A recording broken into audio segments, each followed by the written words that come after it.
आगे देखना, अगली हेडिंग है अपनी प्रोसीजर ऑफ पल्स, नाड़ी नापने की प्रक्रिया। हिंदी लिख सकते हो नाड़ी मापने की प्रक्रिया।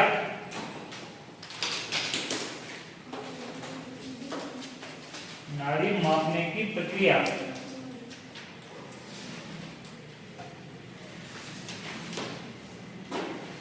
अब नाड़ी मापने की जो प्रक्रिया है तो किस प्रकार से प्रोसीजर करोगे आप?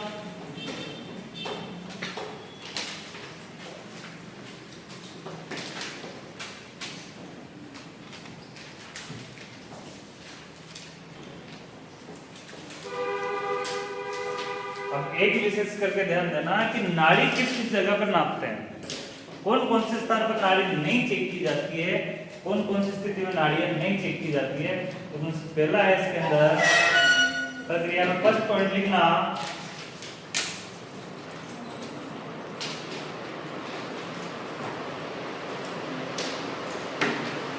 नाड़ी पल्स रेट लेने से पहले या नाड़ी दर लेने से पहले, नाड़ी दर लेने से पहले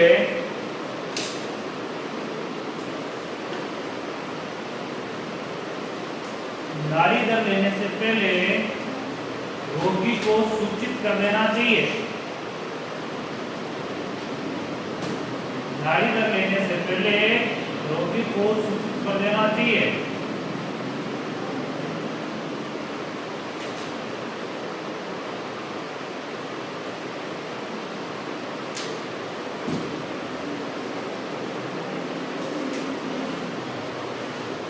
व्यायाम या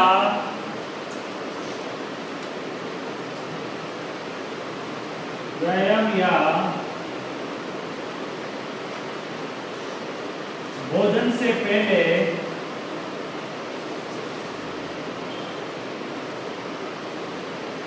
पल्स चेक नहीं करनी चाहिए या भोजन के बाद।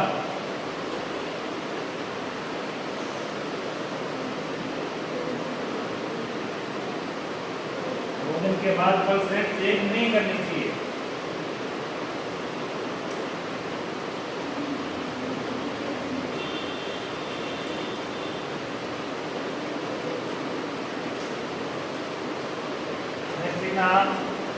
पल्स रेट चेक करने के लिए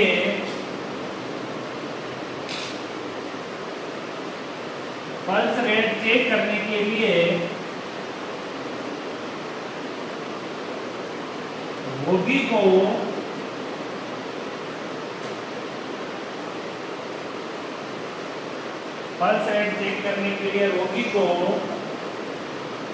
शारीरिक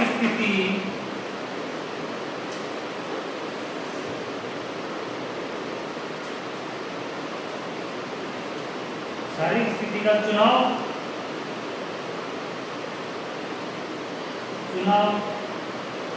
रोगी की शारीरिक स्थिति का चुनाव किया जाना चाहिए।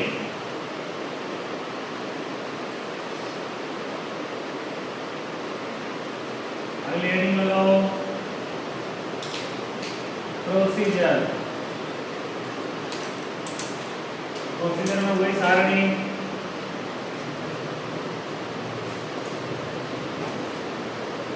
एक तरफ स्टेप ऑफ प्रोसीजर और दूसरी तरफ कारण।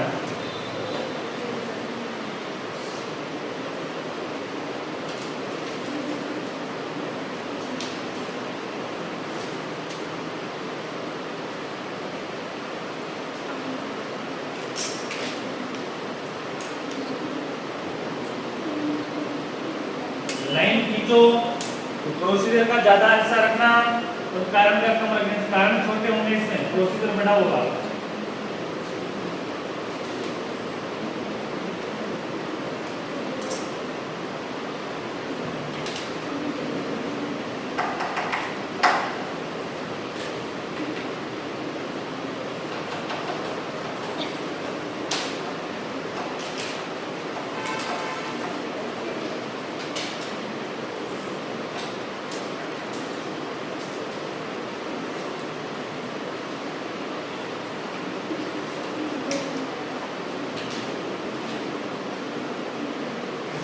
लिखना, प्रोसीजर में फर्स्ट लिखना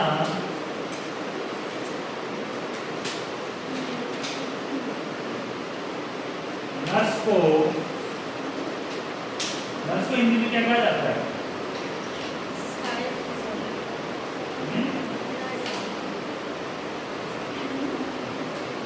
नर्स को हिंदी में क्या कहते हैं?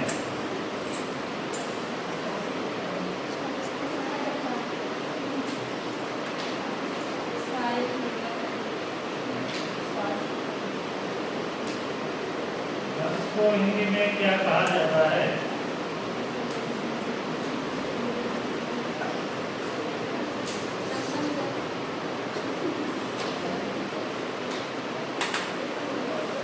अरे कुछ तो बोलो पीछे।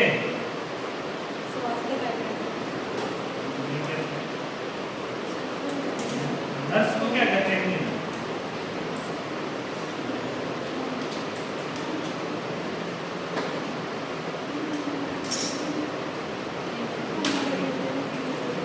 चलो ढूंढ के लेके आना, तो बता रहा हूं।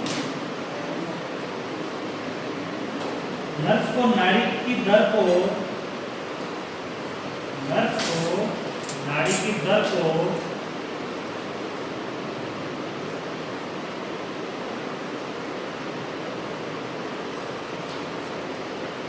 प्रभावित करने वाले कारकों के बारे में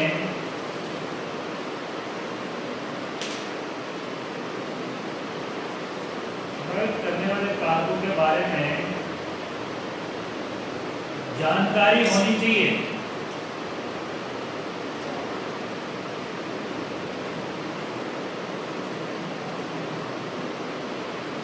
जानकारी होनी चाहिए। क्या कहते हैं?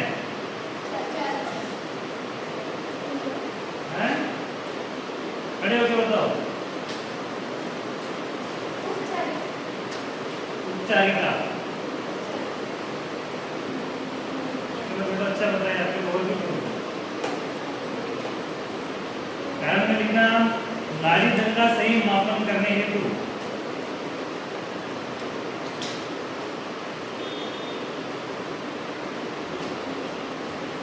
नाड़ी दर का सही मापन करने हेतु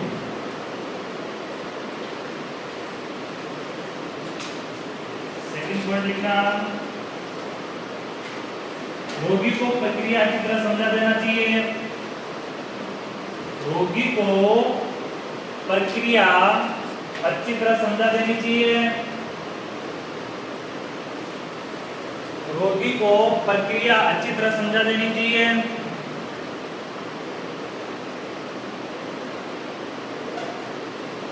कारण में क्या लिखोगे? रोगी का सहयोग प्राप्त करने हेतु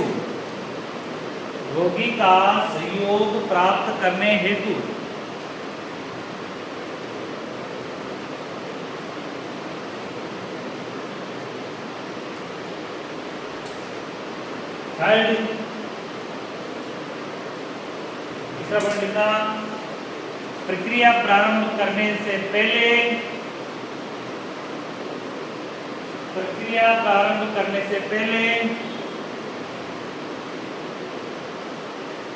सभी आवश्यक सामान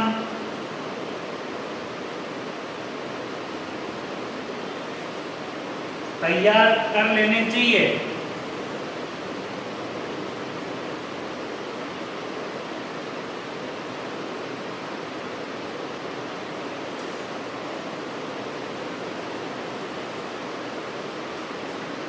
कारण में लिखना सामग्री की आसानी से उपलब्धता के लिए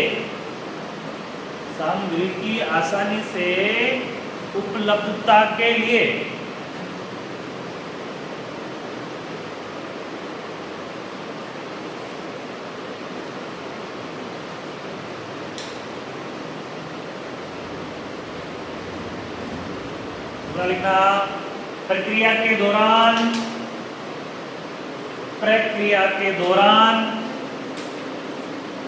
अपूर्णता विधि की पालना करना, प्रक्रिया के दौरान अपूर्णता विधि की पालना करना।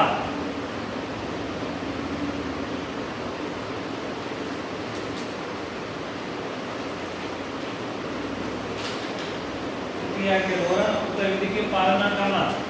कारण में लिखना संक्रमण से बचने के लिए, संक्रमण से बचने के लिए, बचाने के लिए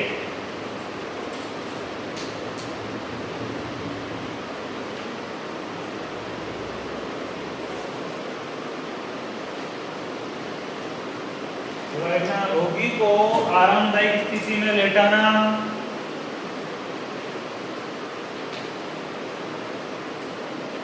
रोगी को आरामदायक स्थिति में लेटाना,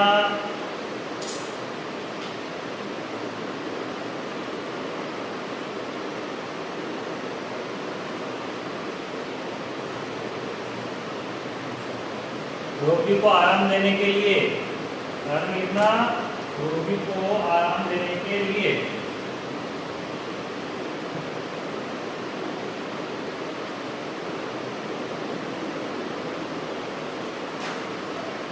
पॉइंट लिखना भी इंपॉर्टेंट है। नर्स को अपनी दो अंगुलियों को, नर्स को अपनी दो अंगुलियों को रेडियल पल्स के ऊपर रखना,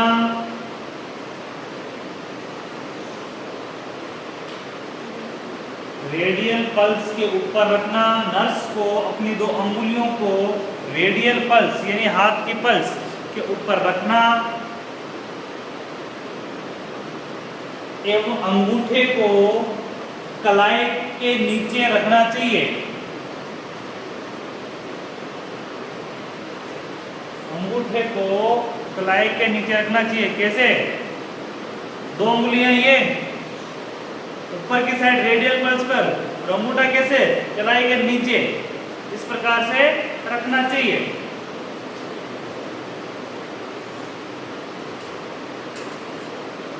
नाड़ी मापने के लिए, कारण लिखना नाड़ी मापने के लिए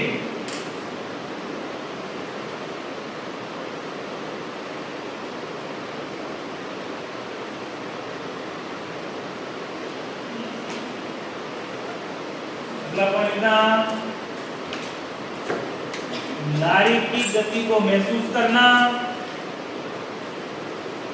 नाड़ी की गति को महसूस करना, नाड़ी की गति को महसूस करना,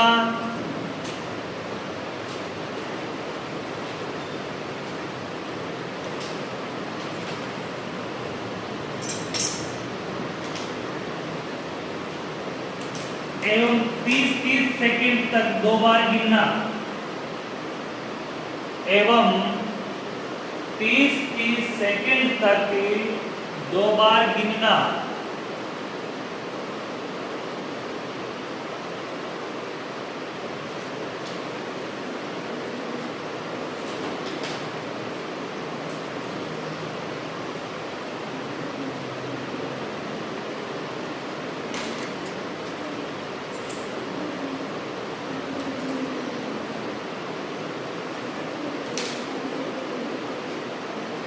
दोनों को जोड़ लेना,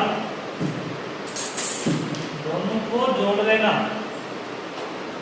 और दोनों को जोड़ लेना, यानी 30-30 सेकंड तक 2 बार चेक कर रहे हैं, गिन रहे हैं, 1 2 3 4 जैसे भी 30 सेकंड तक गिने, फिर उनको नोट कर लिया, फिर वापस से गिन रहे हैं, वापस 30 सेकंड तक गए, वापस उसको नोट कर लिया, फिर दोनों को जोड़ दिया, दोनों को जोड़ के कितना हो गया? 1 मिनट। 1 मिनट में कितना आ रहा है तो देखना। अगली लिखना कारण में नाड़ी दर सही नापने के लिए, नाड़ी दर सही मापने के लिए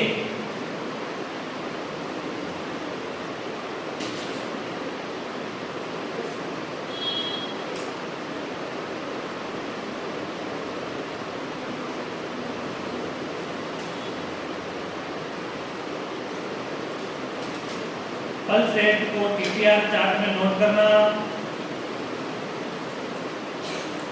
पल्स रेट को पीपीआर चार्ट में नोट करना।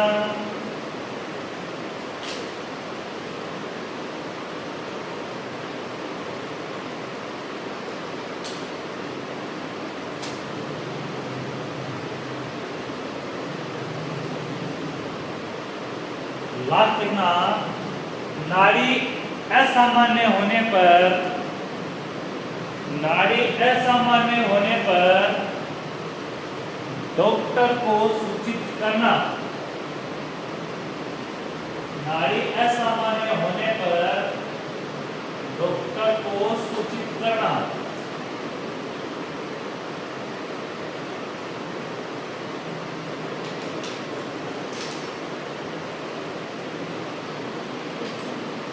पल्स कंप्लीट हो गई, पल्स प्रोसीजर कंप्लीट हो गई। कैसे करते हैं पल्स? दो उंगलियों को रेडियल के ऊपर रखते हैं, मुंडे को नीचे रखते हैं और फिर 30-30 सेकंड के लिए 2 बार काउंट करते हैं। करके देखो सारे अपनी अपनी।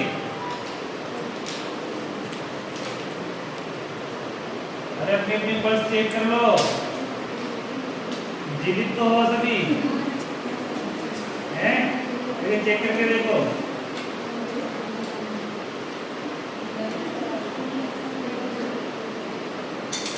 30 सेकंड तक गिन के बताओ किसकी कितनी आ रही है। चेक करो और 30 सेकंड तक गिन के बताओ कितनी कितनी आ रही है।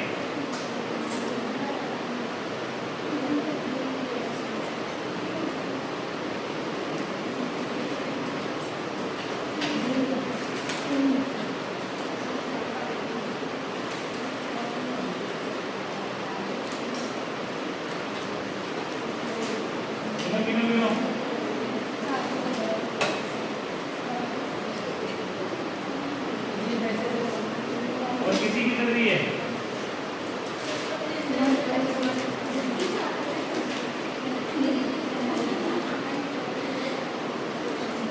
इसकी नहीं चल रही। उस तरीके से चेक करो चल जाएगी।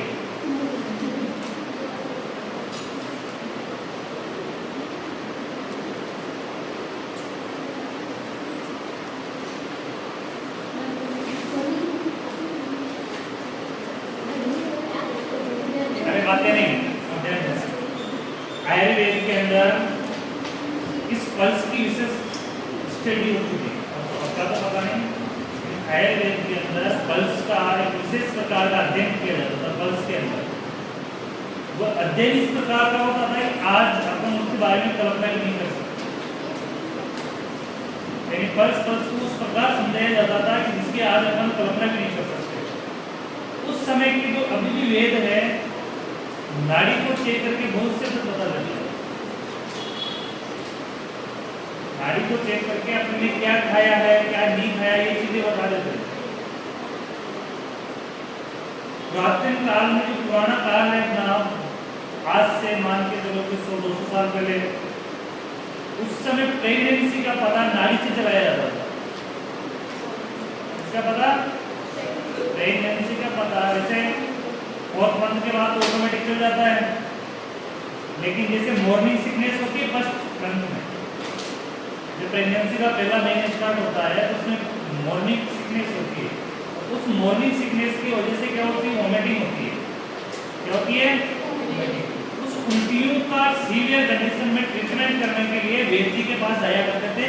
तो वैद्य जी पल्स को देखकर प्रेगनेंसी की स्थिति बता सकते थे। ये भी बता दिया करते थे कि 3 महीने, 4 महीने, 2 महीने।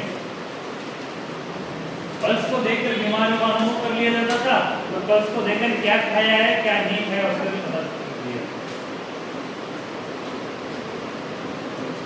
पल्स की इतनी गहनता की स्टडी की जाती थी। तो पल्स बहुत इंपॉर्टेंट है, हर चीज का ज्ञान करवा देती है।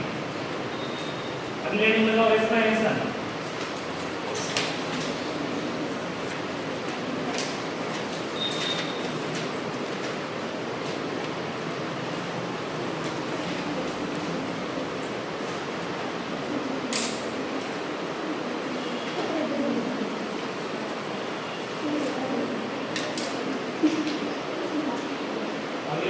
Respiration.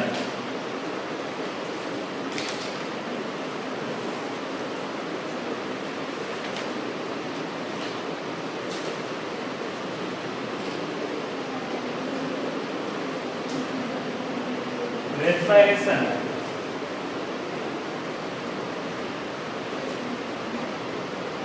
इसको हिंदी में कहा जाता है श्वसन।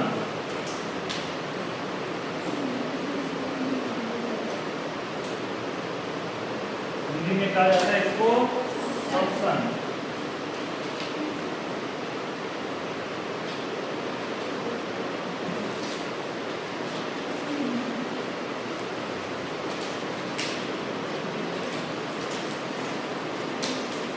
सबसे पहले हेडिंग लगाओ डेफिनेशन।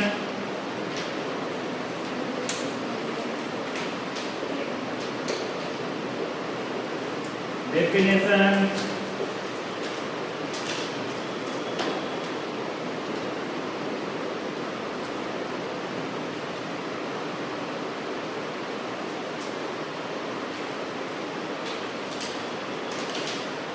डेफिनेशन में लिखना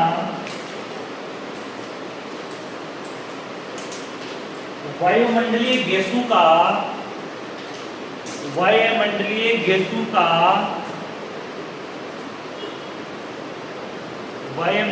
गैसों का श्वसन पथ द्वारा यानी श्वसन मार्ग द्वारा वायुमंडलीय गैसों का श्वसन मार्ग द्वारा शरीर में प्रवेश तथा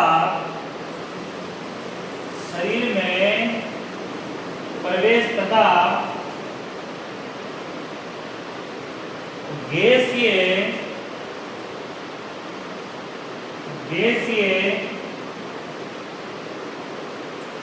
विनिमय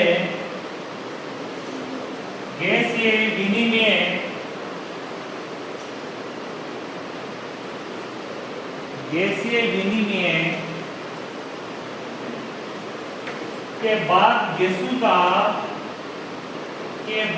गैसों का वातावरण में निष्कासन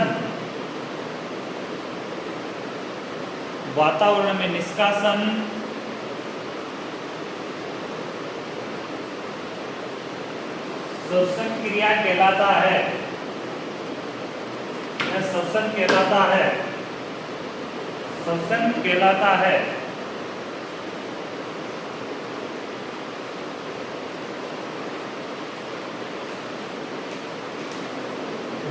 डेफिनेशन वायुमंडलीय गैसों का श्वसन मार्ग द्वारा शरीर के अंदर लेना और गैसों का आदान प्रदान। नियमन मतलब होता है आदान प्रदान, विनिमय का मतलब क्या होगा?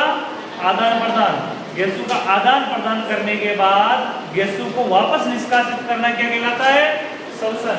अरे अपन नाक से श्वसन अंदर लेते हैं, फिर इनका आदान प्रदान होता है तो वापस गैसें क्या होती है? बाहर आ जाती है। अगला पैराग्राफ में लिखना इस क्रिया द्वारा पानी पी लो और पी लो। इस क्रिया द्वारा शरीर के लिए आवश्यक गैस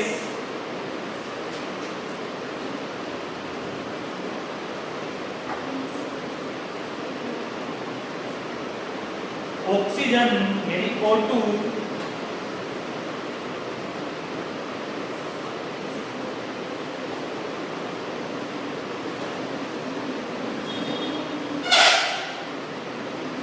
होती है।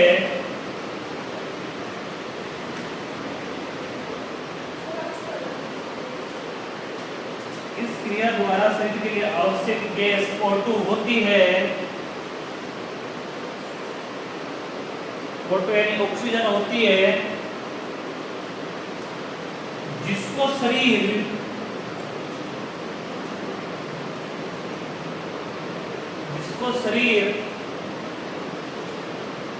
श्वसन क्रिया के दौरान ग्रहण करता है या श्वसन क्रिया से ग्रहण करता है, जिसको शरीर श्वसन क्रिया के द्वारा ग्रहण करता है।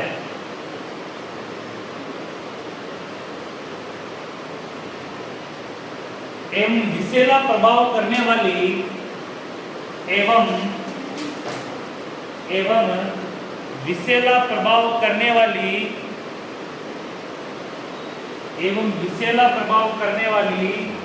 CO2 कार्बन डाइऑक्साइड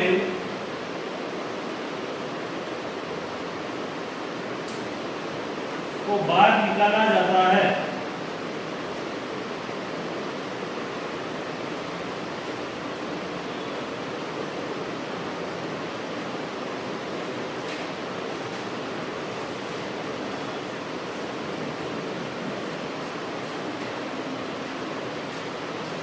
को बाहर निकाला जाता है। आगे पॉइंट लिखना है लोग, आगे इंपॉर्टेंट है। श्वसन क्रिया रेस्पिरेशन, श्वसन क्रिया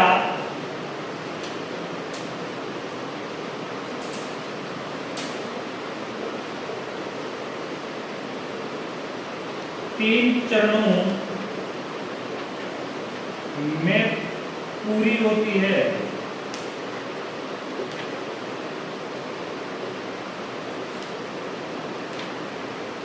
पहला चरण है एक्सटर्नल रेस्पिरेशन, सेकंड चरण है इंटरनल रेस्पिरेशन,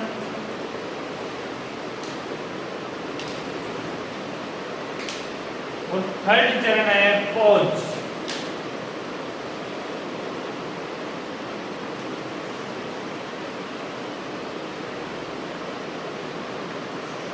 पॉज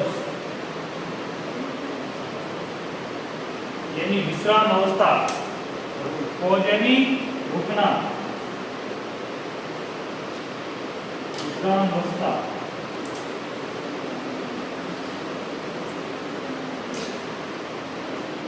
रेस्पिरेशन प्रक्रिया तीन चरणों में कौन होती है?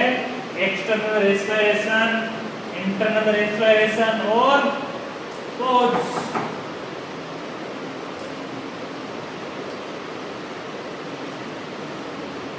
एक्सटर्नल यानी बाह्य श्वसन क्रिया, इसको हिंदी में क्या बोलेंगे? बाह्य श्वसन क्रिया। इंटरनल रेस्पिरेशन यानी आंतरिक श्वसन क्रिया। क्या होगी? आंतरिक श्वसन क्रिया। बाह्य श्वसन क्रिया में कौन कौन से अंग काम में आते हैं? नाक और मुंह है। जैसे श्वसन क्रिया में पूरी इंद्रिय काम में आती है, श्वसन क्रिया में पूरी इंद्रिय काम में आती है, लेकिन फिर भी नाक इंपॉर्टेंट है। क्या इंपॉर्टेंट है? नाक। इंटरनल में कौन कौन से काम में आते हैं?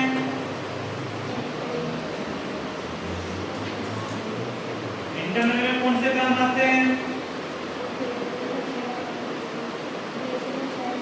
लंग्स, फेफड़े। और पॉज यानी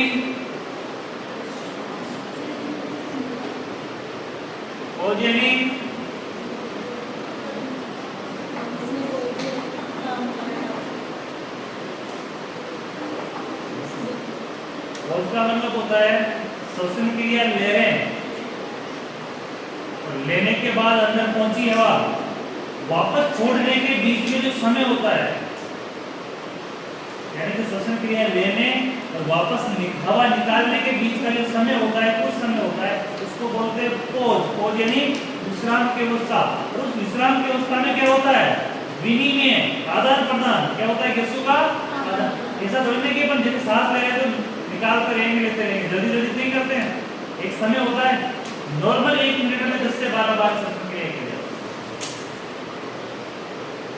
नॉर्मल 16 से 20 तक हो जाती है, सामान्य 12 से 20 है, 16 से 20 तक हो जाती है।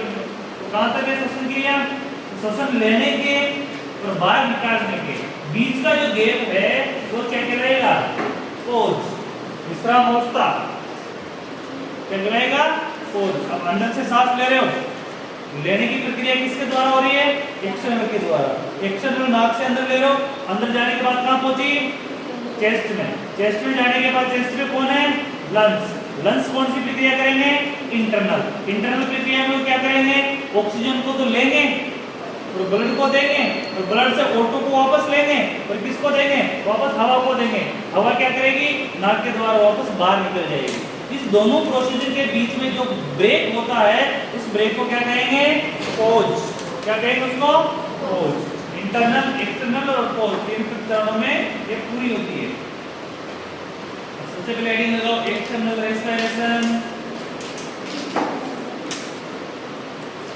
एक्सटर्नल रेस्पिरेशन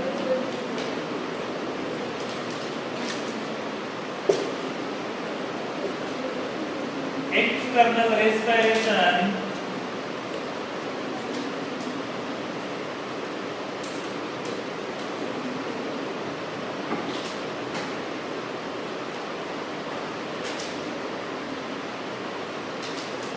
इसके द्वारा वातावरणीय गैसों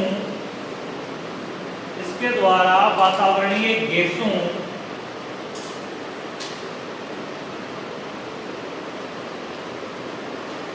इसके द्वारा वातावरणीय गैसों तथा ब्लड में उपस्थित गैसों के मध्य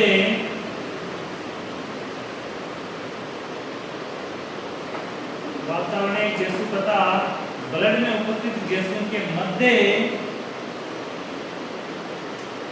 गैसीय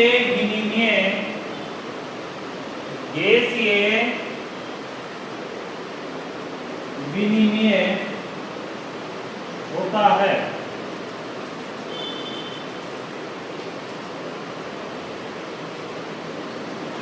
सेकंड लिखना इंटरनल रेस्पिरेशन।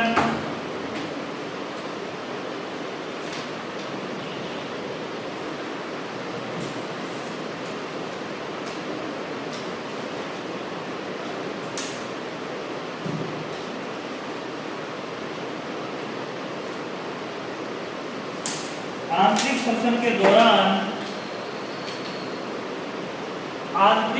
के दौरान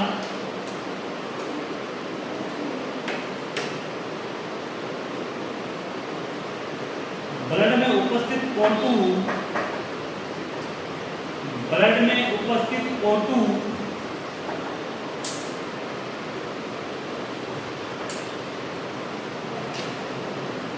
तथा ऊतकों में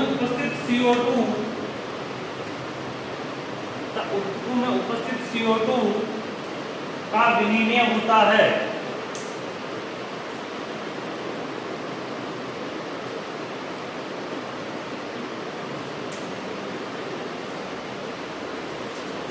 आगे लिखना पॉज।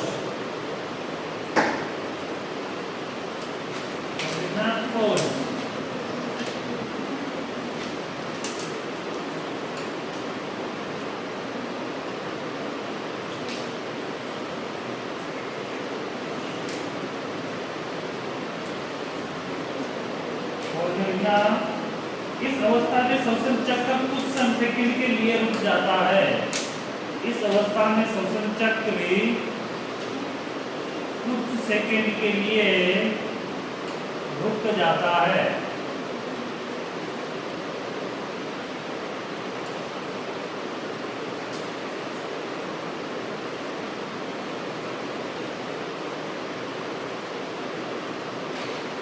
ठीक है, आज के लिए काफी है।